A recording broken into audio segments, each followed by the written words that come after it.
കുരുക്ഷേത്ര യുദ്ധത്തിൽ കൗരവരുടെ സർവ്വസൈന്യാധിപനായിരുന്നു ഭീഷ്മർ. എന്നിരുന്നാലും പാണ്ഡവപക്ഷത്താണ് ധർമ്മം എന്ന് അദ്ദേഹത്തിന് അറിയാമായിരുന്നു. എന്നാൽ ദുര്യോധനനു കൊടുത്ത വാക്കിനാലും ഹസ്തിനാപുരത്തിന്റെ സിംഹാസനം സംരക്ഷിക്കുമെന്ന ശപഥത്താലും അദ്ദേഹം വിവശനായിരുന്നു. 9 ദിവസം വരെ ഇരുപക്ഷത്തെയും സംരക്ഷിച്ചുകൊണ്ടിരുന്ന ഭീഷ്മരെ ദുര്യോധനൻ അപമാനിക്കുകയും ശക്തമായി യുദ്ധം ചെയ്തു കൊള്ളാം എന്ന വാക്ക് അദ്ദേഹത്തെക്കൊണ്ട് ചെയ്യിപ്പിക്കുകയും ചെയ്തു. 9ാം ദിവസത്തെ യുദ്ധത്തിൽ ഭീഷ്മപിതാമഹൻ തന്റെ യുദ്ധവീര്യം ശരിക്കു പ്രകടിപ്പിക്കുകയുണ്ടായി. 9ാം ദിവസം സാത്വികയെ മാറിൽ അസ്ത്രമേൽപ്പിച്ചു തകർത്തുവിട്ട ഭീഷ്മർ അതിഘോരമായ യുദ്ധമാരംഭിച്ചു.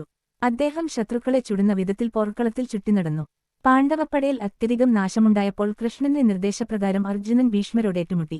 അർജുനൻ ആദ്യം ഭീഷ്മരുടെ വില്ലു മുറിച്ചെങ്കിലും ഉടനെ മറ്റൊരു വില്ലെടുത്തു ഭീഷ്മർ അർജുനനെയും കൃഷ്ണനെയും അമ്പെയ്തു മൂടിക്കളഞ്ഞു. അർജുനൻ വേണ്ടത്ര ശക്തിയിൽ യുദ്ധം ചെയ്താലും അദ്ദേഹത്തെ തടുക്കുക ശ്രമകരമായിരുന്നു. അർജുനൻ മൃദുയുദ്ധം ചെയ്യുമ്പോൾ ഭീഷ്മർ അർജുനനെ തടുത്തുകൊണ്ടു അസംഖ്യം പാണ്ഡവപ്പോരാളികളെയും പാഞ്ചാല സൈനികരെയും കൊന്നുതള്ളി. അദ്ദേഹത്തിന്റെ ഒറ്റ അസ്ത്രം പോലും പാഴായില്ല. സാത്വികയെയും ഭീമനെയും അഭിമന്യുവിനെയും മറ്റു യോദ്ധാക്കളെയും അസ്ത്രങ്ങൾ കൊണ്ട് അകറ്റിയിട്ടു അദ്ദേഹം പാണ്ഡവപ്പടയുടെ മധ്യത്തിൽ കയറിച്ചെന്നു പോരാടി. പാണ്ഡവപ്പട തോറ്റു തിരിഞ്ഞോടി.